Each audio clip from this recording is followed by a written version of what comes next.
ಶ್ರೀ ಗುರುಗಳಾಧಿಪತಿಯೇ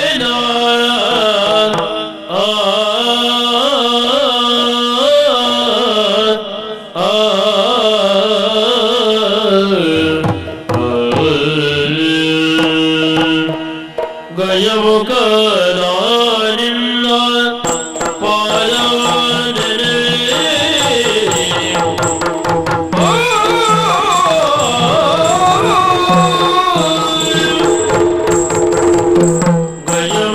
ಗಯಮುಖನಿನ್ನ ಪಾದವನೆರೆ ನಿಜವಾಗಿ ಕರುಣಿದು ಹೊರಗಳ ಪ್ರಭುವೇ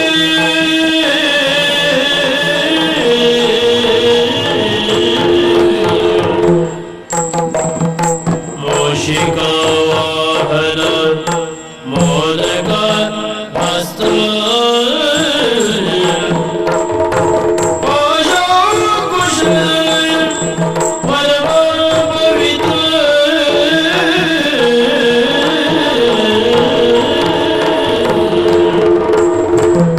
ದೇವ ದೇವರ ದೇವರು ದೇವನಲ್ಲವೋ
ಕವಿದೋ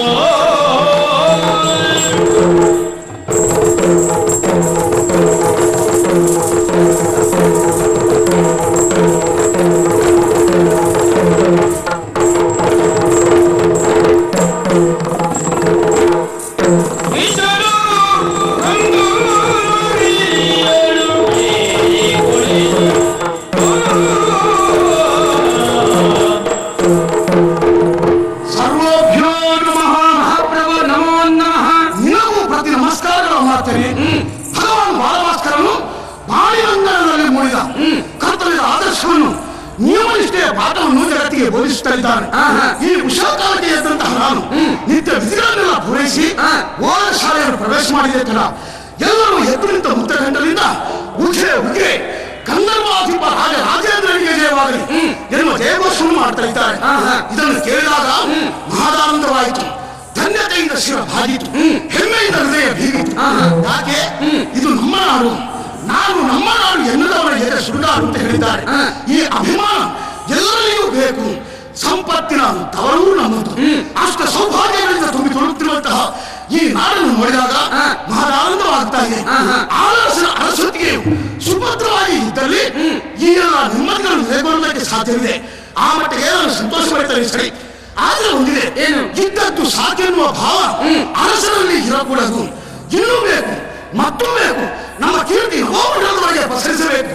ಈ ಹೆಬ್ಬಯಕ್ಕೆ ನಾನು ತೊರೆಯಾದವರಲ್ಲಿ ಇರಬೇಕಾಗುತ್ತದೆ. ಆದುದರಿಂದ ನಾನು ಮನದಾಳದಲ್ಲಿ ಸಂಕಲ್ಪವನ್ನು ಮಾಡಿದ್ದೇನೆ. ಸಕಲ ಧರ್ಮಪಾಲಕರನ್ನು ಯುದ್ಧದಲ್ಲಿ ಸೋಲಿಸಿ ಅವರಿಂದ ಕಪ್ಪ ಕಾಣಿಕೆಯನ್ನು ಸ್ವೀಕರಿಸಿ ಎಲ್ಲೆಡೆಯಲ್ಲಿಯೂ ನಮ್ಮ ವಿಜಯ ಪತಾಕೆಯನ್ನು ಹಾರಿಸಬೇಕು. ಚೈತ್ರ ಯಾತ್ರೆಯಿಂದ ನಾನೊಬ್ಬ ವೀರಾಧಿಗಳನ್ನು ನಿಲ್ಲಿಸಿಕೊಳ್ಳಬೇಕು ಎನ್ನುವುದೇ ನನ್ನ ಹೆಬ್ಬಯಕೆಯಾಗಿದೆ. ಈ ದಿನದ ಶುಭ ಮುಹೂರ್ತದಿಂದ ದಿಗ್ವಿಜಯಕ್ಕೆ ಹೊರಡುವರೆ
ನಾನಷ್ಟೇ ಅಲ್ಲ, ನಮ್ಮ ಸೇನೆ ಎಲ್ಲವೂ ಸಿದ್ಧವಾಗಿದೆ.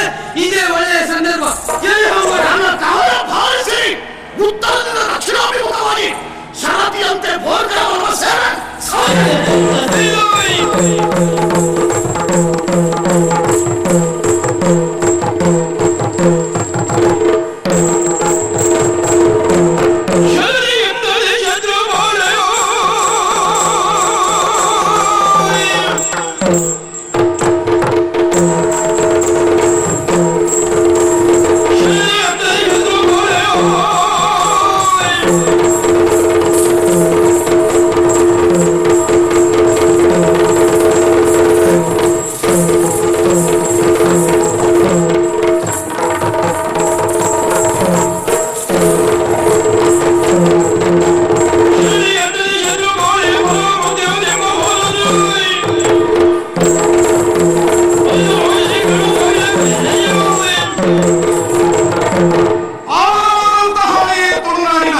ಸಿರಿಸೀಮೆಯ ಆಸ್ಥಾನ ಪ್ರವೇಶ ಮಾಡಿ ಒಳಗಪಟ್ಟ ಸಂದರ್ಭದಲ್ಲಿ ಆ ಒಬ್ಬವನ್ನು ಹೇಳಿದಂತಹ ವಾಕ್ಯವಿದು.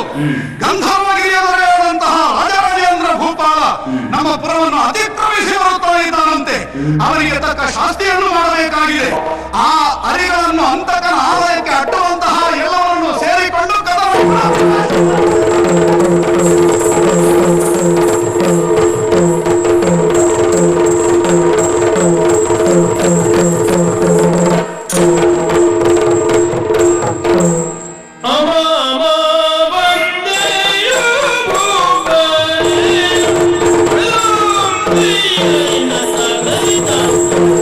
Ina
ಅತಿಕ್ರಮಿಸಿ ಹೋಗುವ ಕಾಲಕ್ಕೂ ತನ್ನ ಮತ್ತು ಅವನ ಬಲಾಬಲದ ಕುರಿತಾದಂತಹ ವಿವೇಚನೆ ಇದ್ದು ಹೋಗಬೇಕು ಎನ್ನುವಂತಹ ನಿಯಮವನ್ನು ನಾನು ತಿಳಿದವನೇ ಹೌದು. ಬಂದಂತಹ ನೀನು ನಮ್ಮ ಶಕ್ತಿಯ ಕುರಿತಾದಂತಹ ಪರಿಜ್ಞಾನ ಇಲ್ಲದೆ ನಮ್ಮ ಪುರವನ್ನು ಅತಿಕ್ರಮಿಸಿದ್ದಿ ಎನ್ನುವುದು ಸ್ಪಷ್ಟವಾಗುತ್ತಾ ಉಂಟು. ದುಂಬಿಯೊಂದು ಹೂವಿಂದ ಹೂವಿಗೆ ಹಾರಿ ಅಲ್ಲಿ ತನ್ನ ಕೊಂಡಿಯನ್ನೂರಿ ಅಲ್ಲಿಂದ ಮಕರಂದವನ್ನು ಹೀರಿ ಅದನ್ನೇ ಪೀರಿ ಮುಂದಕ್ಕೆ ಏರಿ ಹಾರಿ ಎತ್ತಾ ಹೋಗುತ್ತದೆ. ಹಾಗೆ ಹಾರುತ್ತಿದ್ದಂತಹ ದುಂಬಿಗೆ ಕಾಣಸಿಕ್ಕಿದಂತಹ ಅಗ್ನಿಯ ತುಣುಕೊಂದನ್ನು ಪುಷ್ಪವೆಂದು ಭ್ರಮಿಸಿ ಅಲ್ಲಿಯೂ ಮಕರಂದ ಸಂಗ್ರಹವಾದೀತು ಎನ್ನುವ ಭಾವನೆಯಿಂದ ಎರಗಿದ್ರೆ ಏನಾದೀತು ಎನ್ನುವುದರ ಕಲ್ಪನೆ ಅದಕ್ಕೆ ಇರುವುದಿಲ್ಲ. ಸುಟ್ಟು ಸುಡುಕರಿಯಾಗುವುದು ಸಹಜ. ಹಾಗೆ ಭ್ರಮಿತ ಭ್ರಮರದ ವ್ಯವಹಾರ ನಿನ್ನದ್ದಾಗಿದೆ. ಯಾಕಂದ್ರೆ ತುಳುನಾಡಿನವರು ನಾವು. ಕೋಟಿ ಚೆನ್ನಯರಂತಹ ಕಾರಣಿಕ ಪುರುಷರು ಹುಟ್ಟಿದ ನಾಡು ತುಳುನಾಡು. ಕಾಂತಬಾರೆ ಬುಧಬಾರೆಯರಂತಹ ವಿಕ್ರಮಿಗಳು ಹುಟ್ಟಿದಂತಹ ನಾಡು ತುಳುನಾಡು. ಸಿರಿಯಂತಹ ಮಹಾತ್ಮ ವಿಶೇಷದಿಂದ ತುಂಬಿದ ಹೆಣ್ಣು ಹುಟ್ಟಿದ ನಾಡು ತುಳುನಾಡು. ಕಟ್ಟಾಳುಗಳಲ್ಲಿ ಶ್ರೇಷ್ಠನೆನಿಸಿದಂತಹ ದೇವಪುಂಜನಂತಹ ಹುಟ್ಟಿದಂತಹ ನಾಡು ತುಳುನಾಡು. ವೀರವನಿತೆಯಾದಂತಹ ರಾಣಿ ಅಬ್ಬಕ್ಕಳು ಹುಟ್ಟಿದಂತಹ ನಾಡು ತುಳುನಾಡು. ಇಂತಹ ಅನೇಕ ವೀರ ಪುತ್ರರಿಗೆ ಜನ್ಮವಿತ್ತಂತಹ ನಮ್ಮ ತಾಯಿ ಈ ಕಾಲಕ್ಕೂ ಬಂಜೆಯಾಗಲಿಲ್ಲ. ಅದೆಷ್ಟೋ ವೀರ ಪುರುಷರನ್ನು ಹೆತ್ತು ಕೊಟ್ಟವಳಿದ್ದಾರೆ.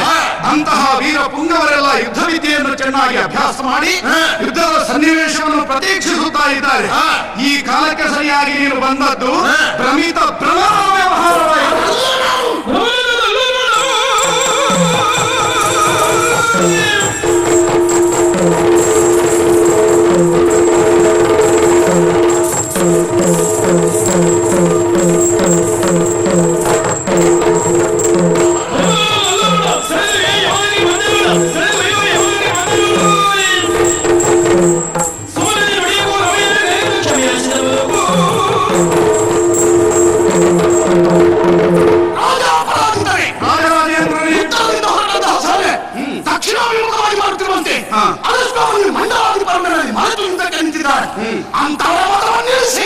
ನನ್ನ ಪಾದಕ್ಕೆ ಮಣಿಸಿದವ ನಾನು. ಹೀಗೆ ಮುಂದುವರೆದು ಬರುತ್ತಿರುವಂತೆ ನಿನ್ನ ಈ ತಮಿಳುನಾಡಿನ ಸಿರಿಸೀಮೆಯ ಬಗ್ಗೆಯೂ ನಿನ್ನ ಬಗ್ಗೆಯೂ ಆಳವಾಗಿ ಅಧ್ಯಯನವನ್ನು ಮಾಡಿಕೊಂಡೇ ಬಂದಿದ್ದೇನೆ. ಅಯ್ಯ, ಇಲ್ಲಿರುವಂತಹ ಸಕಲ ಭೂಮಿಪಾಲಕರನ್ನು ಹೇಳಿದು ನೀನು ನೀನಾಗಿ ನಡೆಯುತ್ತಿರುವೆ. ನೀನೊಬ್ಬ ವೀರನು ಹೌದು. ಜೊತೆಯಲ್ಲಿ ಎಂತಹ ಚಾಣಕ್ಯ ವ್ಯಕ್ತಿತ್ವವುಳ್ಳವರನ್ನಾದರೂ ನಿನ್ನ ಮಾತಿನ ಮನೆಯಿಂದ ನೀನು ಮಣಿಸಬಲ್ಲೆ, ತರಿಸಬಲ್ಲೆ, ಸುಲಭವಾಗಿ ಮಾತಾಡಿ ನನಗೆ ಗೆಲ್ಲುವುದಕ್ಕೆ ಸಾಧ್ಯವಿಲ್ಲ ಎನ್ನುವುದೂ ಗೊತ್ತಿದೆ ನನಗೆ.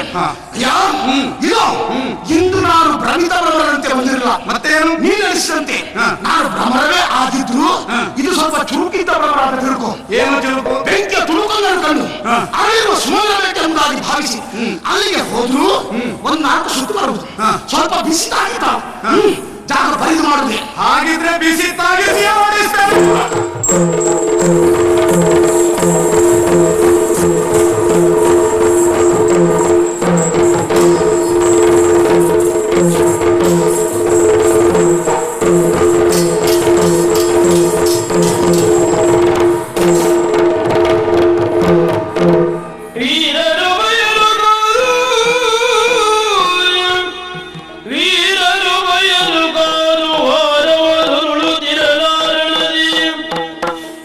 ಏರಿಳಿತಗಳು ಕಾಣದಿರುತ್ತಿದೆ, ಏರಿಳಿತಗಳು ಕಾಣದಿರುತ್ತಿದೆ. ವೀರವಂತನ ತೆರದಿ ಮೈತ್ರಿಯ ಚಾರುದರಲ್ಲಿ ಗೈದರಾದ ಪರೀರನು ರಣದಿ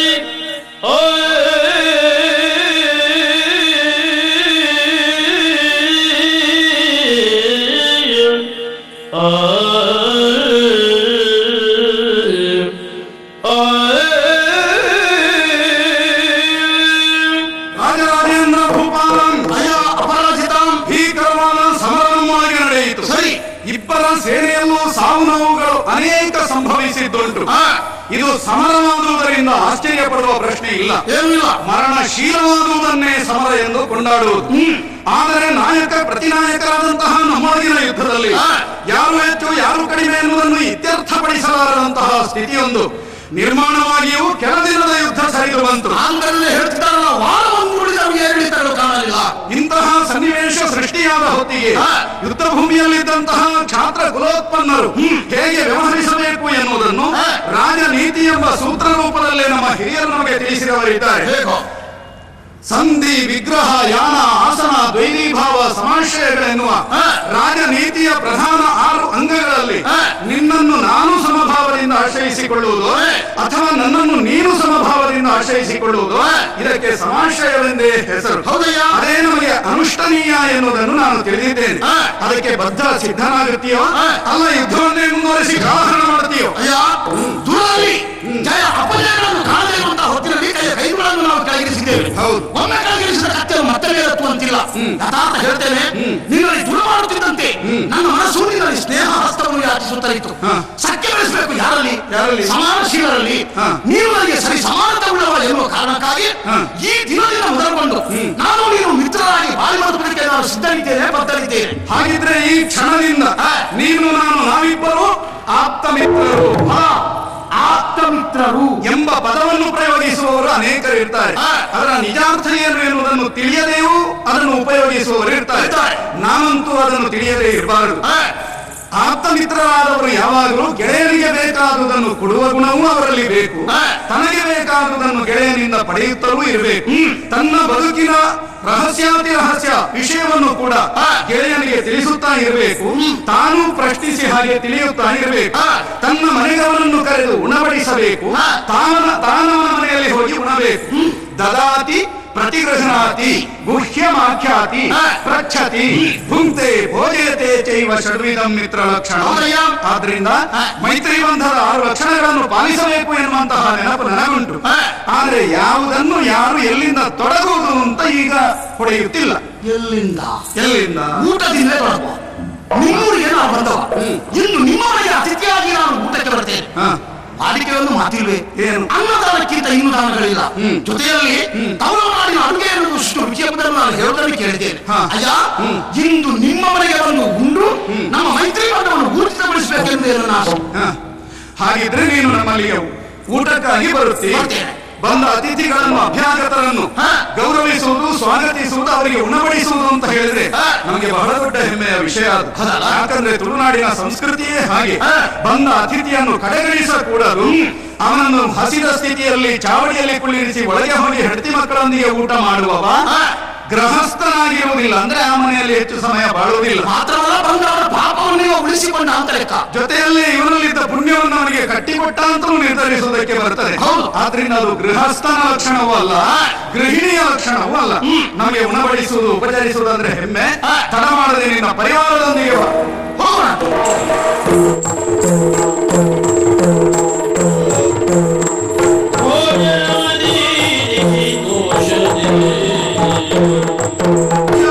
ಆತ್ಮೀಯರೇ, ಒಳ್ಳೆ ಊಟ. ಹೌದು. ಈ ತೇಗು ಬರುವುದಂದ್ರೆ ಏನು? ಹೊಟ್ಟೆ ತುಂಬಿಕೊಂಡಿದೆ ಎನ್ನುವುದಕ್ಕೆ, ಹೊಟ್ಟೆ ಸಮರ್ಪಿಸುವ ಧನ್ಯವಾದಕ್ಕೆ ತೇಗು ಅಂತ ಹೆಸರಿರುವುದಲ್ಲ. ಹೌದು. ಹೊಟ್ಟೆ ಎಲ್ಲಿಗೆ ಧನ್ಯವಾದ ಹೇಳ್ತಾ ಉಂಟು? ಎಲ್ಲಿಗೆ? ಇಷ್ಟು ತಿಂಡಿ ಪದಾರ್ಥಗಳನ್ನು ಕೊಟ್ಟು ತೃಪ್ತಿಪಡಿಸಿದ್ದಾರ ಅಂತ ಹೇಳಿ ಹೊಟ್ಟೆ ಬಾಯಿಗೆ ಧನ್ಯವಾದ ಹೇಳ್ತಾ ಉಂಟು. ನಿನ್ನ ಬಾಯಿ ಎಲ್ಲಿಗೆ ಧನ್ಯವಾದ ಹೇಳುತ್ತದೆ? ಎಲ್ಲವನ್ನು ಕೊಟ್ಟ ನಿನಗೆ ದೊಡ್ಡ ಪ್ರಶ್ನೆ ಅಲ್ಲ. ಧನ್ಯವಾದಕ್ಕಾಗಿ ಉಣಬಡಿಸಿದ್ದು ಅಲ್ಲ, ನಮ್ಮ ಮೈತ್ರಿ ಬಂಧದ ಸ್ಥಿರತೆಗಾಗಿ ಹೀಗೆ ನಡ್ಕೊಂಡಿದ್ದೇನೆ. ಅದು ನಮ್ಮ ಕರ್ತವ್ಯ ಮಾತ್ರ ಅಲ್ಲ, ಧರ್ಮ ಅಂತ ಹೇಳಿ ತಿಳಿದು ವ್ಯವಹರಿಸಿದ್ದೇನೆ. ಸರಿ. ಅದರೊಂದಿಗೆ ನಿನ್ನ ಮನಸಂತೋಷಕ್ಕಾಗಿ ವಿಶೇಷವಾದ ಗಾಯನ ನರ್ತನಾದಿಗಳೆಲ್ಲ ನಡೆಯಿತು. ಮನಸ್ಸಿಗೆ ಸಂತೋಷವಾಯಿತು. ಇನ್ನು ಕೊಡುಕೊಳ್ಳೋಣ. ಅದರಿಂದ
ಹಾಗಿರ್ಬೇಕಯ್ಯ. ಆ ಕುರಿತು ಸುಭಾಷಿತಗಾರನೊಂದು ಮಾತನ್ನು ಹೇಳಿದ. ಏನು? ಸಾಹಿತ್ಯ ಸಂಗೀತ ಕಲಾವಿಹೀನ ಸಾಕ್ಷಾತ್ ಪಶು ಪುಚ್ಛ ವಿಷಾಣಹೀನ ತೃಣಂ ನಖಾದನ್ನಪಿ ಜೀವಮಾನ ತದ್ಭಾಗಧೇಯಂ ಪರಮಂ ಪಶೂನಾಂ. ಸಾಹಿತ್ಯ ಸಂಗೀತಾದಿ ಕಲೆಗಳಲ್ಲಿ ಯಾವಾತನಿಗೆ ಆಸಕ್ತಿ ಅಭಿಮಾನ ಗೌರವ ಇರುವುದಿಲ್ಲ ಅವ ಕೋಡು ಮತ್ತು ಬಾಲ ಇಲ್ಲದ ಪಶುವಿನಂತಿರುತ್ತಾನೆ. ಅವಾಗ ಯಾರೊಬ್ಬ ನಿನ್ನಂಥ ಅಡ್ಡ ಪ್ರಶ್ನೆ ಕೇಳಿದ. ಪಶುವೇ ಹೌದಾದ್ರೆ ಹುಲ್ಲು ತಿನ್ಬೇಕಿತ್ತಲ್ಲ, ಯಾಕೆ ತಿನ್ನುವುದಿಲ್ಲ ಅಂತ. ಆವಾಗ ನಿನ್ನಂತ ಬುದ್ಧಿವಂತ ಏನು ಉತ್ತರ ಕೊಟ್ಟ? ಒಳ್ಳೆ ಬುದ್ಧಿವಂತಿಗೆ ಉತ್ತರವನ್ನೇ ಕೊಟ್ಟ. ಉಳಿದ ಗೋವುಗಳ ಪುಣ್ಯದಿಂದ ಇವ ಹುಲ್ಲು ತಿನ್ನುವುದಿಲ್ಲ. ಇವ ಹುಲ್ಲು ತಿನ್ನುವುದಕ್ಕೆ ತೊಡಗಿದ್ರೆ ಉಳಿದ ಗೋವುಗಳಿಗೆ ಹುಲ್ಲು ಉಳಿದಿರುವುದಕ್ಕಿಲ್ಲ. ಇವನ ಮೇವು ಹಗರಣವೇ ದೊಡ್ಡದಾದೀತು. ಮೇವಿನ ಎಲ್ಲಾ ಪ್ರಕರಣಗಳಲ್ಲೂ ಪ್ರಸಾದ ತಿಂದಿರುತ್ತಾನೆ. ಹಾಗಲ್ಲ, ಮೇವಿನ ಎಲ್ಲಾ ಪ್ರಕರಣಗಳಲ್ಲೂ ಪ್ರಸಾದ ತಿಂದಿರುತ್ತಾನೆ. ಈ ಶ್ಲೋಕದ ತಾತ್ಪರ್ಯ ಏನು? ಕಲೆಯಲ್ಲಿ ಆಸಕ್ತಿ ಬೇಕು, ಅಭಿಮಾನ ಬೇಕು, ಗೌರವ ಬೇಕು. ನಿನಗುಂಟುಂಟಾದ್ರೆ ಸಂತೋಷ. ಇನ್ನು ನಮ್ಮೆಲ್ಲರ ಸಂತೋಷಕ್ಕಾಗಿ ನೀರ್ಪಡಿಸಿರುವಂತಹ ನರ್ತನ ಕಾರ್ಯಕ್ರಮ. ಆ ಸಮಾಸಗಳನ್ನು ಕುಣಿದಂತಹ ಆ ನರ್ತಕಿಯನ್ನು ಕಂಡಾಗ ಎಂತವನ ಕಲೆಯಾದರೂ ಒಮ್ಮೆ ಚಲ್ಲಬೇಕು. ಹಾವ ಭಾವಗಳು ಭಿನ್ನ ಹೊರತು ವೈಯಾರಾದಿಗಳನ್ನು ಕಂಡ್ರೆ ಅಬ್ಬಾ ಅನ್ಬೇಕು. ಎಳೆವರೆಯದಿಂದಲೇ ನರ್ತನಾಭ್ಯಾಸ ಮಾಡಿದವಳು, ನಮ್ಮ ತುಳುನಾಡಿನಲ್ಲೇ ಹುಟ್ಟಿ ಬೆಳೆದಂತಹ ಹುಡುಗಿಯವಳು.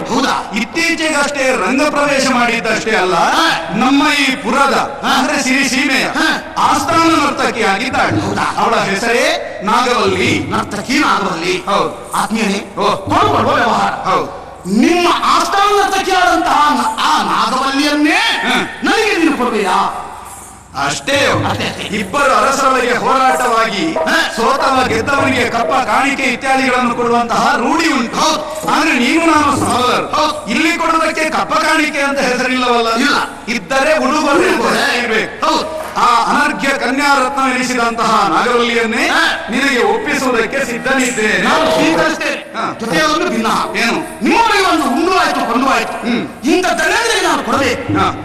ಹತ್ತಿರದಲ್ಲೇ ದುರ್ಗಾಷ್ಟಮಿ ಪೂಜೆ ಬರ್ತಾ ಇದೆ. ನಮ್ಮ ನಾಡಿನಲ್ಲಿ ಬಹಳ ಸಡಗರ.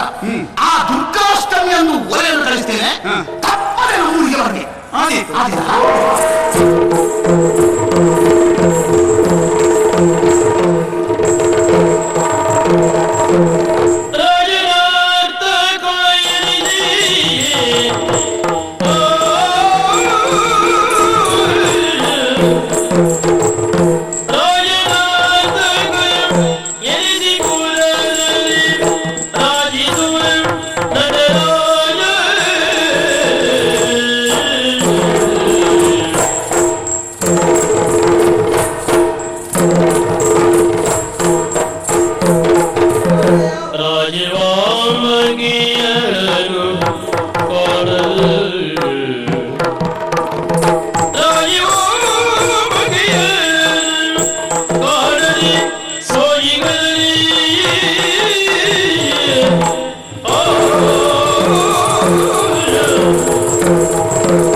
ನಟರಾಜ ನನ್ನ ಹೆಸರು.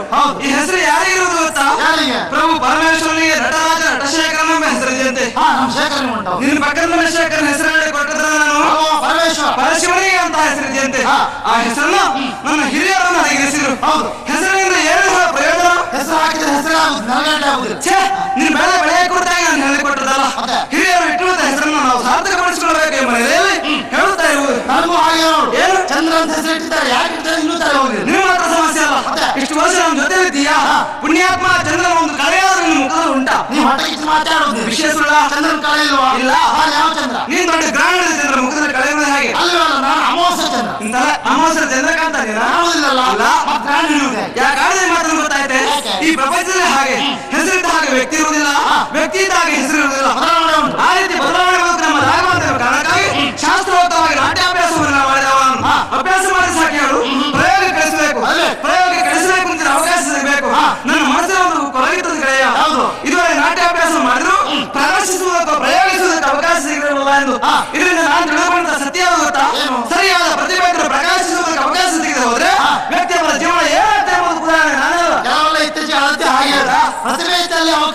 ಇರುವುದಿಲ್ಲ, ಅವಕಾಶ ಇದ್ದರೆ ಪ್ರತಿಭೆ ಇರುವುದಿಲ್ಲ, ಎರಡೂ ಇದ್ದರೆ ಕುಶಲತೆ ಇರುವುದಿಲ್ಲ. ಈಗ ಹಾಗೆ ಮಾಡು, ನಾನು ನರ್ತಕಿಯಾದ ನಾಗವಲ್ಲಿ ಸಕ್ಕಿತರ ಬೆಳೆದಿದ್ರಿಂದ ಈ ತುಳುನಾಡಿನ ಆಸ್ಥಾನದಲ್ಲಿ ಒಬ್ಬ ನರ್ತಕರಾಗಿ ಬೆಳೆಯುವಂತ ಅವಕಾಶ ಸಿಕ್ಕಿತಲ್ಲ ಅಂತ ನನ್ನ ಗೆಳತಿ ಯಾಕೋ ಮಾತಾಡಲಿಕ್ಕೆ ಬರಲಿಲ್ಲ. ವಿಷಯ ತಿಳಿದುಕೊಂಡೆ. ನಮ್ಮ ನಾಡಿಗೆ ಅತಿಥಿಯಾಗಿ ಬಂದಿರುವಂತ ರಾಜರಾಜೇಂದ್ರ ಮಹಾರಾಜ ಅವಳ ನಾಟ್ಯವನ್ನು ಕೊಂಡು ಆಕರ್ಷಿತರಾಗಿ ತನ್ನ ಆಸ್ಥಾನಕ್ಕೆ ನಾಟ್ಯಗಾರ್ತಿ ಒಳಬೇಕು ಅಂತ ತೀರ್ಮಾನ ಮಾಡಿದಂತೆ. ಅದಕ್ಕೆ ಮಹಾರಾಜನ ಕೇಳಿಕೊಂಡಾಗ ನಾಳೆ ದಿವಸ ಕಳುಹಿಸಿಬಿಡ್ತೇನೆ ಎಂದು ಒಪ್ಪಿಗೆಯನ್ನು ಕೊಟ್ಟರಂತು. ಅವಳನ್ನು ಆದರೆ ನಾನೊಬ್ಬ ಹೇಗೆ ಏಕಾಂಗಿ ಬದುಕಿದೆ, ನನಗೆ ಬದುಕುವ ಖಂಡಿತವಾಗಿಲ್ಲ. ಒಂದು ದೊಡ್ಡ ವಿಷಯವಾಗಿ ಕೂಡ ಸಾಧ್ಯ ಇದಕ್ಕೆ ಹರಣವ ಕೊನೆಗೊಳಿಸುವ ಈ ಕ್ಷಣ ಯೋಜನೆಗೆ ಸಗೈ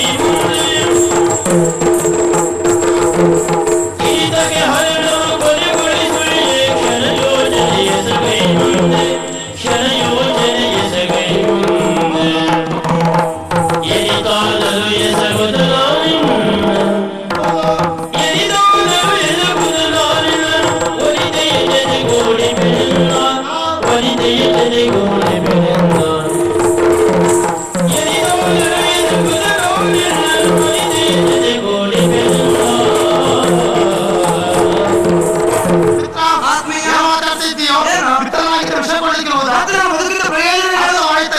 ಒಂದು ಕ್ಷಣ ಒಳಗ್ಬಿಟ್ಟು ನೀನೆಲ್ಲ ನಿಲ್ಬಿಟ್ಟು ಅವಳಿಲ್ಲ, ಆದ್ರಿಂದ ಅಗಲಕ್ಕೆ ಕಷ್ಟ ಅಂತ ಸಮಸ್ಯೆ ಆಯ್ತು. ಜೀವ ತಗೊಳಕ್ ಹೋಗುವ ಸಮಸ್ಯೆ ಯಾರಿಗಿಲ್ಲ ಹೇಳು.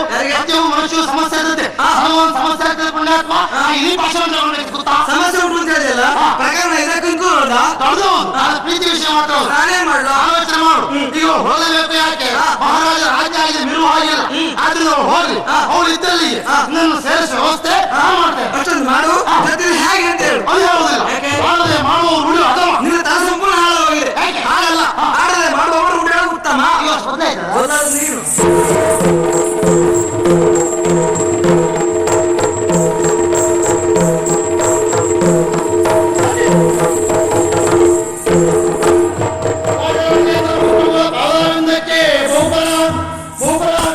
ಆಶ್ಚರ್ಯವಾಯ್ತು ನಿಮ್ಮನ್ನು. ಅಲ್ಲ ಸ್ವಾಮಿ, ಯಾವುದು ಅದಲ್ವ ಅಪರೂಪವಾಗಿ ನಮ್ಮೂರಿಗೆ ಆಗಮಿಸಿರುವಂತಹ ಕಂಟುಕರು ನೀವು. ನಿಮ್ಮನ್ನು ಕಂಡು ಆಶ್ಚರ್ಯವಾಯ್ತು ಎಂದೆ. ಆಶ್ಚರ್ಯವಾಯ್ತಂದ್ರ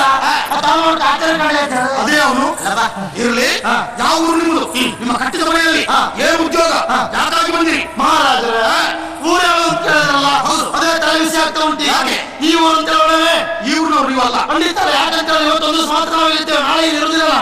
ಹಾಗೆ ಕಟ್ಟಿದ ಮನೆ ಉಂಟು ಕೇಳಿದ್ರಲ್ಲ, ಉಂಟಾ? ನಾವು ಕಟ್ಟಿದ ಮನೆ ಇಲ್ಲ, ಹಾಗಂತ ಬೇರೆ ಕಟ್ಟಿದ ಮನೆ ನಾನಿರ್ತೇವೆ. ಅಂತೂ ಮನೆಯೊಳಗೆ ಇರ್ತೀರಿ ಅಂತ ಆಯ್ತು. ಹೌದು, ಊರು ತಿರುಗುವಂತ ಅಲೆಮಾರಿ ಜನಾಂಗಕ್ಕೆ ಸೇರಿದವರೇ ನೀವು. ಅದು ಕೋಳಿ ಹಿಡಿಯವರ?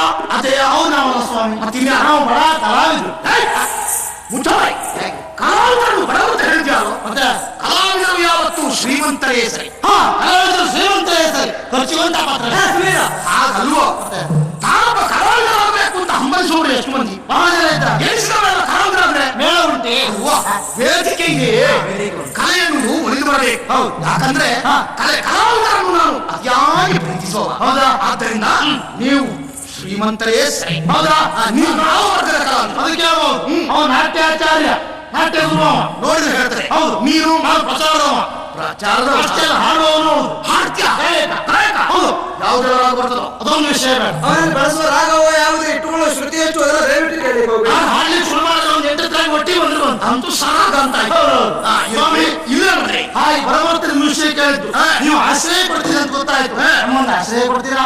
ಓ, ನಟ ನಾಯಕರು ನೀವು. ಸಂತೋಷ ಅಂತಿದ್ರೆ ನಿಮಗೆ ಆಶ್ರಯವನ್ನು ನಾನು ಕೊಡ್ತೇನೆ. ಕೊಡ್ತೀರಾ? ಖಂಡಿತ. ಬಹಳ ಸಂತೋಷ ಆಯ್ತು. ನಾನು ಬರುವಾಗ ನಮ್ಮ ಕುಲದೇವರು ನೆನೆಸ್ಕೊಂಡೇ ಬಂದಿದ್ದೆ. ಅವ ಜನಾರ್ದನ ನಾವು ಗುಡಿಯೊಳಗೆ ಇದ್ದಾರೆ ಅಂತ ತಿಳ್ಕೊಂಡು ಹಾಳಾಗಿಲ್ಲ. ಸಾಕ್ಷಾತ್ ಗುಡಿಯಿರುವಂತ ಪ್ರತ್ಯಕ್ಷ.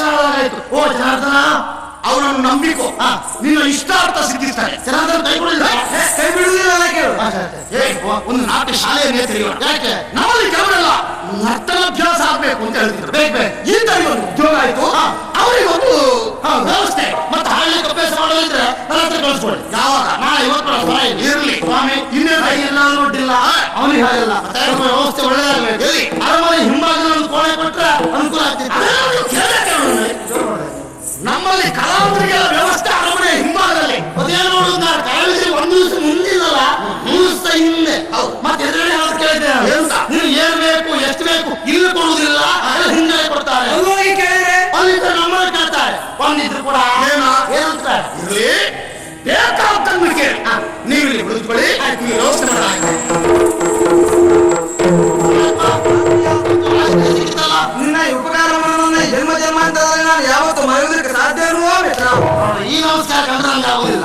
ಸಂತೋಷ ಪಟ್ಕೊಟ್ಟಿದ್ದು ಅಲ್ವೇ ಅಲ್ಲ. ಮತ್ತೆ ಹೇಗೆ? ಇದು ಹಾಗಾಯ್ತು. ಹೇಗೆ? ನಿಮ್ಮೊಂದು ಸಾಲ ಕೊಟ್ಕೊಂಡು ಮಾರಾಯ ನಾವು.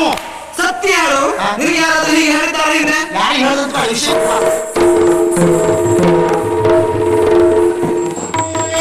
ಸ್ನೇಹಿತನೇ, ನನ್ನ ಆಮಂತ್ರಣಕ್ಕೆ ಒಪ್ಪಿಗೆಯನ್ನು ಕೊಟ್ಟು ಆಗಮಿಸಿರುವಂತಹ ಸತ್ಕರಿಸಿದ್ದೇನೆ.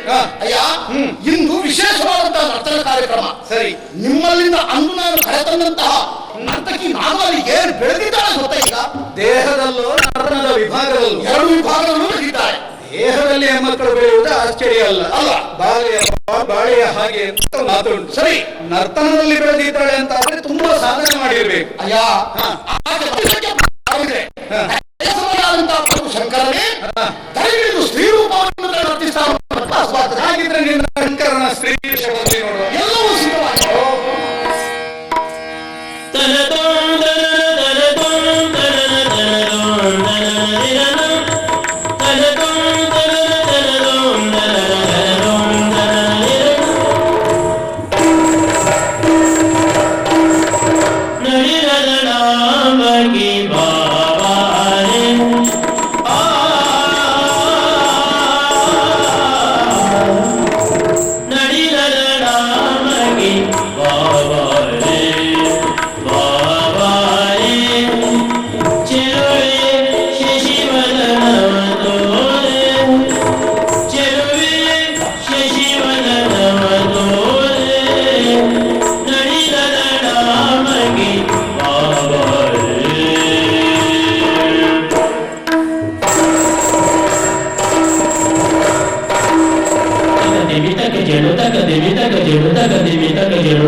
ಸಮ್ಮುಖದಲ್ಲಿ ಆ ನರ್ತಕನನ್ನು ಕತ್ತರಿಸಿ ಹಾಕಿದ್ದಿ, ಸರಿ. ನರ್ತಕಿಯನ್ನು ಸುಟ್ಟು ಕೊಂದಿದ್ದಿ. ಯಾಕಂದ್ರೆ ಹೀಗೆ ಮಾಡಿದ್ದಿ?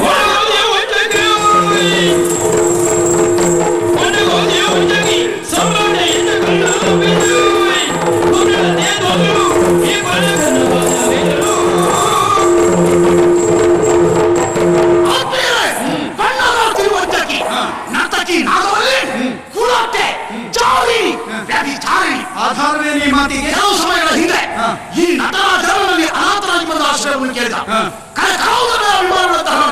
ಆತನಿಗೆ ಆಶ್ರಯವನ್ನು ಕೊಟ್ಟೆ. ಅಯ್ಯೋ, ಆತ ಅನಾಥರಾಜ್ ಬಂದದಲ್ಲ, ತೂತಾಗಿ ಅವನು ನಮ್ಮಲ್ಲಿ ಸೇರಿದ ಎನ್ನುವುದು ನನಗೆ ಗೊತ್ತಾಯ್ತು. ಗೊತ್ತಾಯ್ತು. ಗೊತ್ತಾಗಿ ಆದ್ರೂ ಗೊತ್ತಾದದ್ದನ್ನು ನಮಗೆ ಗೊತ್ತಾಗುವ ಹಾಗೆ ಹೇಳು. ಈ ನರ್ತಕಿ ನಾಗವಳ್ಳಿಯನ್ನು ಅಪಾರವಾಗಿ ಪ್ರೀತಿಸುತ್ತಿದೆ, ಗೌರವಿಸುತ್ತಿದೆ, ಆಸ್ಥಾನವಾಗಿ ನಿಯೋಜಿಸಿದೆ. ಆದರೆ ಅದನ್ನು ಕಣ್ತಪ್ಪಿಸಿ ಇವರಿಬ್ಬರೊಳಗೆ ಅನೈತಿಕ ಸಂಬಂಧ, ಇವರು ಒಂದಾಗುತ್ತಲಿದ್ರು. ತಿಳಿಯಿತು, ಸುಮಾರಿದ್ದೆ. ಇಂದು ಕುಳಿತಿದ್ದಂತೆ ಏನದು ಅಸಭ್ಯ ಬರ್ತಾನೆ, ಅಸ್ಥಿರತನ. ಇದನ್ನು ಕಂಡ ಕೆಲವೇ ಸಿಟ್ಟು ಮುಗಿಯದಿತ್ತು, ಸುಟ್ಟು ಬಂದು ಹೇಳ್ತಾ. ಈಗ ಅರ್ಥ ಆಯ್ತು. ಆಯ್ತಾ? ಮತ್ತೆ ನರ್ತಿಸುವಾಗ ಅದು ನರ್ತನದ ಭಂಗಿ ಅಂತ ನಾನು ತಿಳ್ಕೊಂಡೆ. ಅಲ್ವೇ ಅಲ್ಲ. ರಾಜಾಶ್ರಯವನ್ನು ಪಡೆದು ರಾಜದ್ರೋಹ ಮಾಡಿದವ ಆ ನಟರಾಜ. ರಾಜಾಶ್ರಯವನ್ನು ಪಡೆದು ರಾಜನ ಪ್ರೀತಿ ಪಾತ್ರಳಾಗಿ ರಾಜನರ್ತಕಿಯಾಗಿ ರಾಜನಿಗೆ ದ್ರೋಹ ಮಾಡಿ ಅನ್ಯ ಪುರುಷನೊಂದಿಗೆ ಬೆರೆತವಳು ಆ ನೃತ್ಯಗಾತಿ. ಅವನನ್ನು ಕತ್ತರಿಸಿ ಹಾಕಿದ್ದೆ, ಅವನನ್ನು ಸುಟ್ಟಿದ್ದಿ. ಇದು ನಿನ್ನ ಶಾಸನ. ಆದ್ರಿಂದ ನಾವು ಹಸ್ತಕ್ಷೇಪ ಮಾಡುವ ಹಾಗಿಲ್ಲ. ಆದ್ರೆ ಒಂದು ಮಿತ್ರ, 1000 ಸಂಖ್ಯೆ ಯೋಧರ ಎದುರಿನಲ್ಲಿ ನಿಂತು ಹೋರಾಟ ಮಾಡುವ ಹೊತ್ತಿಗೆ ಕಣ್ಣು ಕೈ ಕಾಲುಗಳನ್ನು ಕಳಕೊಂಡು ವಿಲವಿಲನೆ ಒದ್ದಾಡುವುದನ್ನು ನೋಡಿದ್ದೇನೆ. ಕಣ್ಣೀರ ಕಾಲುವೆ ಹರಿಯುವುದನ್ನು ಕಂಡಿದ್ದೇನೆ, ಕೆನ್ನೀರ ಕಾಲುವೆ ಹರಿಯುವುದನ್ನು ಕಂಡಿದ್ದೇನೆ. ಆದ್ರೆ ಅಲ್ಲಿ ನಾನು ಧೃತಿಗೆಡ್ಲಿಲ್ಲ. ಕಣ್ಣ ಮುಂದೆ ಕಲಾವಿದರು ಕರಟಿ ಹೋಗುವುದನ್ನು ಕಾಣುವಾಗ ಕಂಬನಿ ಉಕ್ಕುತ್ತದೆ, ಕನಿಕರ ಹುಟ್ಟುತ್ತದೆ. ನನಗೂ ಹಾಗೆ ಯಾವುದೋ ಒಂದು ರೀತಿಯ ಗೊಂದಲ. ಬೆಳಗಾವಿ ಆಮೇಲೆ ನೋಡೋಣ. ವಿಶ್ರಾಂತಿ. ಸರಿ.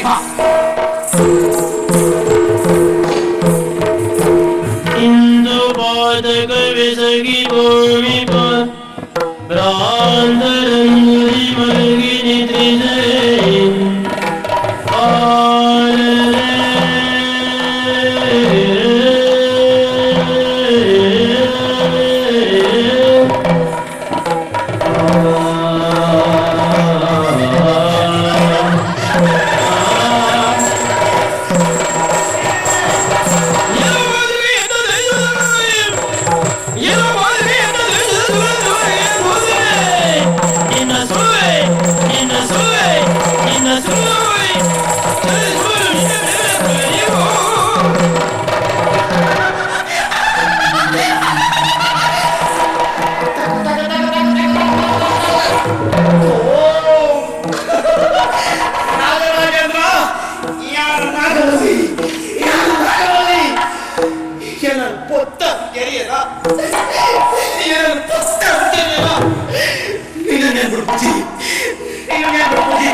ಮಧ್ಯರಾತ್ರಿಯ ಸಮಯಕ್ಕೆ ಎದ್ದು ಕಿರುಚಾಡ್ತಾ ಇದೆಯಲ್ಲ.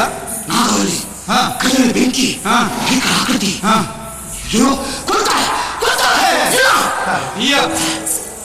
ಅವಳೆಲ್ಲಿಂದ ಬರುವುದಕ್ಕೆ ಸಾಧ್ಯ? ನಿನಗೆ ಆದದ್ದೇನು ಅಂತ ನಾನು ಹೇಳಬೇಕಾ?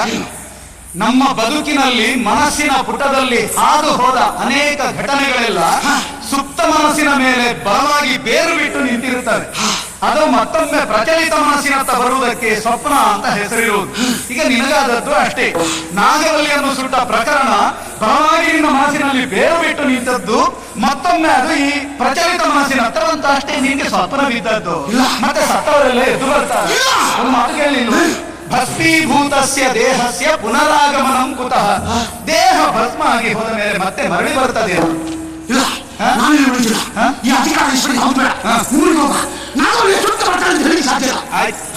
ಈಗ ನನ್ನ ಭಾಷೆ, ಈ ವಿಜ್ಞಾನದ ಭಾಷೆ ನಿನಗೆ ಇಳಿಸುವುದಿಲ್ಲ ಅಂತ ಆಯ್ತು. ನಿನಗೆ ಏನಾಗಬೇಕೆನ್ನುವುದನ್ನು ನಾನು ತಿಳಿದಿದ್ದೇನೆ. ನಾವು ತುಳುನಾಡಿನವರು. ಅದಕ್ಕಿಂತ ಆಚೆಗೆ ಕೇರಳ ಅಂತ ಒಂದು ಪ್ರದೇಶ ಉಂಟು. ಅಲ್ಲಿ ದೊಡ್ಡ ದೊಡ್ಡ ಮಂತ್ರವಾದಿಗಳೆಲ್ಲ ಇದ್ದಾರೆ. ಅಂಥವನೊಬ್ಬನ ಬಳಿ ನಿನ್ನನ್ನು ಕರ್ಕೊಂಡು ಹೋದ್ರೆ ನಿನ್ನ ಭೀತಿಯ ಭೂತವನ್ನು ಉಚ್ಚಾಟಿಸಿ ಬಿಡ್ತಾನೆ ಅವನು.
ಹಾಗಲ್ವಾ? ಮತ್ತೆ ಅವ ಮಳಿಯಾಳಿ, ಅವ ಕೊಡುವ ನಮಸ್ಕಾರವೇ ನಮಸ್ಕಾರ ಅಂತ ಹೇಳಿದ ಹಾಗೆ ಕೇಳುವುದು.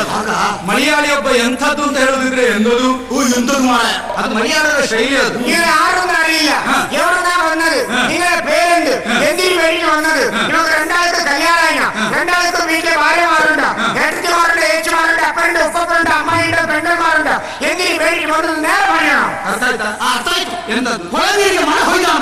ಏನು ಅಂತ ಗೊತ್ತಾಗ್ಲಿಲ್ಲ. ಒಂದು ನಾವು ಬಂದದ್ದು ಯಾರು ಅಂತ ಕೇಳಿದ್ದಾನೆ. ನಮ್ಮ ಪರಿಚಯದೊಂದಿಗೆ ನಮ್ಮ ಬಂಧು ವರ್ಗದವರನ್ನು ಕೇಳಿದ್ದಾನೆ. ನಮ್ಮ ಬರುವಿಕೆಯ ಕಾರಣ ಉದ್ದೇಶಗಳನ್ನು ಕೇಳಿದ್ದಾನೆ ಅಷ್ಟೇ. ಎಲ್ಲ ಬರುವುದಿಲ್ಲ. ಮಿಂಡ್ರು ಸುದ್ದಿ ಎಲ್ಲ ಹೇಳ್ತಾನೆ. ಹಾಗಲ್ಲಯ್ಯ, ಒಂದು ಭಾಷೆಯ ಒಂದು ಶಬ್ದಕ್ಕೆ ಮತ್ತೊಂದು ಭಾಷೆಯಲ್ಲಿ ಅರ್ಥ ಮಾಡ್ಲಿಕ್ಕೆ ಹೋಗಬಾರ್ದು. ಒಂದು ಪ್ರದೇಶದ ಒಂದು ಶಬ್ದಕ್ಕೆ ಮತ್ತೊಂದು ಪ್ರದೇಶದ ಶಬ್ದದಲ್ಲೂ ಅರ್ಥ ಮಾಡಬಾರ್ದು. ನಾವು ಹೇಳ್ತೇವೆ ಭೂರಿ ಭಾಗ್ಯ, ಭೂರಿ ಸಂಭ್ರಮ, ಭೂರಿ ವೈಭವ. ಇದನ್ನೇ ಕುಂದಕನ್ನಡದಲ್ಲಿ ಹೇಳಿದ್ರೆ ಅಶ್ಲೀಲ ಅರ್ಥ ಇಲ್ವಾ? ಈ ಪರಿಯ ಸೊಬರು ಆವ ದೇವರೊಡು ನಾ ಕಾಣೆ. ಅಲ್ಲಿ ಪರಿ ಎನ್ನುವುದಕ್ಕೆ ರೀತಿ ಅಂತಲ್ವೇ ಅರ್ಥ. ಅದನ್ನೇ ಇವನ ಮಲಯಾಳದಲ್ಲಿ ಹೇಳಿದ್ರೆ ಅಲ್ಲಿ ಅಶ್ಲೀಲ ಅರ್ಥವೇ ಉಂಟು. ಅವರಿಗೆ ಹೇಳಿದ್ದೇನು ಗೊತ್ತಾ? ನಿನಗೆ ಭಾಷೆ ಬರುವುದಿಲ್ಲ ಅಂತ ಆದ್ರೆ ನೀನು ಮಾತಾಡೋದು ಬೇಡ, ನಾನು ಮಾತಾಡುತ್ತೇನೆ. ನೀ ಮಿಂಡಂಡ ನ್ಯಾ ಮಿಂಡಿರ್ನು ಅಷ್ಟೇ ಹೇಳಿದ್ರು, ಬೇರೇನಿಲ್ಲ. ತೌಡವದಿಂದ ಬಂದವನ ಅಲ್ಲಪ್ಪ, ತುಳುನಾಡಿನ ದೊರೆನ ಅಪರಾಜಿತ ಅಂತ ನನ್ನ ಹೆಸರು. ಗಂಧರ್ವಗಿರಿಯಿಂದ ಬಂದವ. ಅಯ್ಯೋ ಪುಣ್ಯಾತ್ಮ, ಗಂಧರ್ವ ವ್ಯಾಪಾರಿ ಅಲ್ಲವ, ಗಂಧರ್ವಗಿರಿ ಅಂತ ಅವನ ಪುರದ ಹೆಸರು. ಅಲ್ಲಿಯ ಭೂಪಾಲ ಇವ. ಗೋಪಾಲ ಅಲ್ಲ, ಭೂಪಾಲ. ಹೇಳು ಪರಿಚಯ. ಅದು ಗೊತ್ತಾಗಿ ಬಹಳ ಕೀರ್ತಿಶಾಲಿ.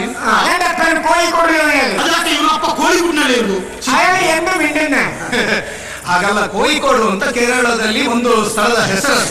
ಇವನಪ್ಪ ಅಲ್ಲಿ ಇದ್ದವ ಅಂತ. ಇವರ ಊರಿನಲ್ಲಿ ಎಮ್ಮೆಗಳಿಗೆ ಮಲಬಾರದು. ಹಾಗಲ್ಲಯ್ಯ, ಮಲಬಾರ ಅಂತ ಒಂದು ಪ್ರದೇಶದ ಹೆಸರು. ಇವನ ಅಮ್ಮ ಅಲ್ಲಿಯವಳು.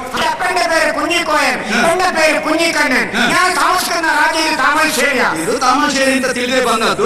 ಮತ್ತೆ ನೀನು ಬಹಳ ಸಾಧನೆ ಮಾಡಿದ್ದಿ ಅಂತ ಕೇಳಿದ್ದೇವೆ. ಏನ್ ಮಾಡಿದ್ದಿ? ಮತ್ತೆ ಅಥರ್ವಣ ವೇದದಿಂದ ಮಂತ್ರವನ್ನು ಸಂಗ್ರಹ ಮಾಡಿ ನೀಚ ಹೋಮ ಮಾಡಿ ದುಷ್ಟ ಶಕ್ತಿಗಳನ್ನು ವಶಪಡಿಸಿಕೊಳ್ಳುವುದು. ಅದು ಹೇಗೆ ಹೋಮ ಮಾಡುವುದು? ಮುಟ್ಟು ವಂಜೆಯ ಉಚ್ಚಿಷ್ಟ ಪತ್ರದಿ ಊತು ಎಣೆಗಳನ್ನು ಸುಟ್ಟ ಸ್ಮಶಾನ ಮಧ್ಯದಲ್ಲಿ ಒಟ್ಟು 48 ಅಮಾವಾಸ್ಯೆಗಳ ಮಧ್ಯರಾತ್ರಿ ಬರೆಯ ವೀಳ್ಯ ಕಟ್ಟಂ ಜಗಿದು ನರಕಪಾಲತಿ ಮದಿರೆಯಲ್ಲಿ ನಿಂದು ಶವವಸ್ತ್ರ ಧರಿಸಿ ದಗ್ಧ ಪ್ರೇತ ಮುಖದ ಚಿತಾಗ್ನಿಯನ್ನು ದುರಿಸಿ ಮತ್ತೆ ಉಚ್ಚಿಷ್ಟ ಪತ್ರ ಸನಿ ಊತು ಮರೀತ ವಿಷಮುಷ್ಟಿ ದತ್ತೂರ ತಿಕಟ್ಟು ತೈಲ ಹಂದಿ ಸರಣೆಗಳಲ್ಲಿ. ಅಯ್ಯಪ್ಪ, ಅದೊಂದು ಅರ್ಥ ಆಗಲಿಲ್ಲ. ಈ ಹಂದಿ ಸರಣೆಗಳ ನೈ ಅಂದ್ರೆ ಹಂದಿ ಮನಸ್ಸೇ ಇಲ್ಲಿ. ಹಂದಿ ಅಂತ ಒಂದು ಪ್ರಾಣಿ ಉಂಟು. ಸರಣೆ ಅಂತಂದ್ರೆ ನಿಮ್ಮ ಬೊಗ್ಗಿ ನಾಯಿ. ಓ, ಸಾರಮೇಯ ಅಂದ್ರೆ ನಾಯಿ. ಅದರಲ್ಲಿ ಹೆಣ್ಣು ನಾಯಿಯನ್ನು ಸರಮೆ ಅಂತ ಹೇಳುದು. ಸರಿ. ನೆಯ್ಯಿ ಅಂತ ಹೇಳಿದ್ರೆ ತುಪ್ಪ. ನಿಮ್ಮ ಬೊಗ್ಗಿ ನಾಯಿಯ ತುಪ್ಪ. ಪುಣ್ಯಾತ್ಮ, ಇದನ್ನೆಲ್ಲ ಸಂಗ್ರಹಿಸಲಿಕ್ಕೆ ಎಷ್ಟು ಕಷ್ಟಪಟ್ಟಿದ್ದೀಯೋ ಏನೋ. ಮತ್ತೆ ಗಂಡು ನಾಯಿ ತುಪ್ಪ ಸಿಕ್ಕಂತ ಹೇಳಿದ್ಯಾರ? ಅಲ್ಲ, ನೀನು ಪ್ರಯತ್ನ ಪಟ್ಟರೆ ಸಿಕ್ಕಿ. ನೀಚ ಹೋಮಕ್ಕೆ ಶಾಸ್ತ್ರ ಸಿದ್ಧಾಂತ ಅದು ಹೇಳಿ ಇದನ್ನೆಲ್ಲ ಸಂಗ್ರಹಿಸಿ. ಆಮೇಲೆ ಸಸ್ಯಫಂ ನೆರಳೆನ ರಂಜ ರಸುಣ ಕಂಡ ಕೂಷ್ಮಾಂಡ ಕುಕ್ಕುಟಾಂಡವೇ ದ್ರವ್ಯಗಳು. ಹಾಗಲ್ಲಯ್ಯ, ಕೂಷ್ಮಾಂಡ ಅಂದ್ರೆ ಕುಂಬಳಕಾಯಿ, ಖಂಡ ಕೂಷ್ಮಾಂಡ ಅಂದ್ರೆ ತುಂಡು ಮಾಡಿದ ಕುಂಬಳಕಾಯಿ, ಕುಕ್ಕುಟ ಅಂಡ ಅಂದ್ರೆ ಕೋಳಿಯ ಮೊಟ್ಟೆ. ಖಂಡ ಕೂಷ್ಮಾಂಡ ಕುಕ್ಕುಟ ಅಂಡವೇ ದ್ರವ್ಯಗಳು, ಇವ ಮಾಡುವ ಹೋಮದ ದ್ರವ್ಯಗಳು. ಅದಕ್ಕಿಂತ ಮೊದಲು ನಾವು ಸ್ನಾನ ಮಾಡಬೇಕು. ಸ್ನಾನ ಮಾಡಿದ್ರೆ ಅಲ್ಲಿ ಹೊಳೆಗೆ ಹೋದ್ರೆ ಆಯ್ತು. ಒಳ್ಳೆಯಲ್ಲ. ಮಸಾಲದಲ್ಲಿ ನಮಗೆ ತಂಬಿಗೆ ಬೇಡ, ಮನುಷ್ಯರ ತಲೆಬುರುಡೆಯನ್ನೇ ನಾವು ತಂಬಿಗೆಯಾಗಿ ಇಟ್ಕೊಂಡು ಹುಳಿ ಎಂಡದಲ್ಲಿ ಸ್ನಾನ ಮಾಡುದು. ಓ ನರಕಪಾಲದಿ ಮದಿರೆಯೊಳು ಮಿಂದು. ಆಮೇಲೆ ನಾವು ಬಟ್ಟೆ ಉಡುವುದು. ಹೇಗೆ ಶವವಸ್ತ್ರವನ್ನು ಅಂದ್ರೆ ಭೂಮಿಯಲ್ಲಿ ಉಳಿಬಿಟ್ಟೆ ಹೆಣವನ್ನು ಮೇಲೆ ತೆಗೆದು ಅದಕ್ಕೆ ಹಾಕಿದ ಬಿಳಿ ಬಟ್ಟೆಯನ್ನು ತೆಗೆದು ನಾವು ಉಡುದ. ಹೆಣದ ವಸ್ತ್ರವನ್ನೇ ಉಡುದು. ಆಮೇಲೆ ದತ್ತ ಪ್ರೇತ ಮುಖದಲ್ಲಿ ಚಿತಾಗ್ನಿಯನ್ನು ಇರಿಸಿ, ಗೊತ್ತಾಯ್ತಾ, ಅರೆಬೆಂದ ಹೆಣವನ್ನು ಹುಗಿದಿದ್ದಾಗ ಅದನ್ನು ಮತ್ತೆ ಮೇಲಕ್ಕೆತ್ತಿ ಅದರ ಬಾಯಿಯನ್ನು ಅಗಲಿಸುವುದು. ಅಗಲಿಸುವುದಲ್ಲ, ಪಾಕನೆ ಅಗಲಿಸುವುದು. ಹಾಗೆ ಅಗಲಿಸಿ ಅದರ ಬಾಯಿಯೊಳಗೆ ಈ ದ್ರವ್ಯವನ್ನು ಸುರಿಯುವುದು. ಅಂದ್ರೆ ಹೆಣದ ಬಾಯಿಯೇ ಇವನ ಹೋಮ ಕುಂಡ. ಆಮೇಲೆ ನಮಗೆ ಕೆಲವು ಶಕ್ತಿಗಳ ಅವಶ್ಯಕ. 22 ಯೋಗಿನಿಯರು, 18 ಭೈರವರು, ಭೂತ ಬೇದಾಳ ಪಿಶಾಚಾದಿಗಳು, ಕೊನೆಗೆ ನಮ್ಮ ಪ್ರಧಾನ ದೇವತೆ ಕುಟ್ಟಿ ಚಾತನ್ ಬರುದ. ಅವ ಬಂದ ಮೇಲೆ ನಮ್ಮ ಹೋಮ ಸಮಾಪ್ತಿ ಆಗುವುದು. ಇಷ್ಟನ್ನು ವಶೀಕರಿಸಿ ಏನ್ ಮಾಡ್ತೀನಿ? ವಶೀಕರಣ, ನವೀಕರಣ, ಪೀಠೋಪಕರಣ, ಯಂತ್ರೀಕರಣ, ಡಾಮರೀಕರಣ. ಅದು ತುಂಬಾ ಕಡೆಗೆಲ್ಲ ಬೇಕಾಗಿತ್ತು. ಇಷ್ಟನ್ನು ಮಾಡುವಂತಹ ಸಾಮರ್ಥ್ಯ ಉಂಟು ಅಂತಾದ್ರೆ ನಾವು ಬಂದ ಕಾರಣವನ್ನು ನಮ್ಮಲ್ಲಿ ಕೇಳುವುದಲ್ಲ, ನಿನ್ನ ಕುಟ್ಟಿ ಚಾತನ ಸಹಾಯದಿಂದ ನೀನಾಗಿ ಊಹಿಸಿ ಹೇಳಬೇಕು. ಇವ ರಂಗಾಯ ಮೂರು ಕೇಂದ್ರ ನಿಮಕ್ಕೆ ಸಮೋಸ ಇಲ್ಲ. ಈ ಆಳಕ್ಕೆ ಭಯಂಕರ ತಲೆ ಚೂರುಂಡು. ದೃಷ್ಟಾಂತ ಈ ಅಲ್ಲೇ ಕಿರೀಟ ಇಡ್ತೀನಿ, ಉಳ್ಳಿ ಪೋಲ್ ಮಂಡೆ ಉಂಡು. ಅದು ಹೇಗುಂಟು? ನಮ್ಮ ಗಂಧತೇತನ ಕಲ್ಲಿಗೆ ಅಂಗನೆ ಸಾನೆ ಇಟ್ಟುಂಡು. ಅದನ್ನು ಯಾರು ಹೇಳ್ಬೋದು? ಅವ ಕಿರೀಟ ತೆಗೆದ ಹೊತ್ತಿನಲ್ಲಿ ಅವನನ್ನು ನೋಡಿದವನು ಹೇಳ್ಬೋದು. ಆದ್ರೆ ಅವನಿಗಿರುವ ಸಮಸ್ಯೆಯನ್ನು ಊಹಿಸಿ ಹೇಳುವುದು. ಕಂಡೆ ಜೈ ಚಂಡಿಕಾಮುಂಡಿಕಾಯಿ, ಭದ್ರಕಾಳಿ, ಓಂಕಾಳಿ, ಮಹಾಕಾಳಿ, ಸ್ವರೂಪಿಣಿ, ಜಗದೀಶ್ವರಿ, ಉಂಡಮಾಲೀಶ್ವರಿ, ಅನ್ನಪೂರ್ಣೇಶ್ವರಿ, ಕಾತ್ಯಾಯನಿ, ಬ್ರಹ್ಮಾಂಬೆ, ರಾಜಾರ, ಶಂಕರ ಪರಮೇಶ್ವರಿ, ಹಾವು ಹೀವು ರೋಮ ರಮ್ಮ.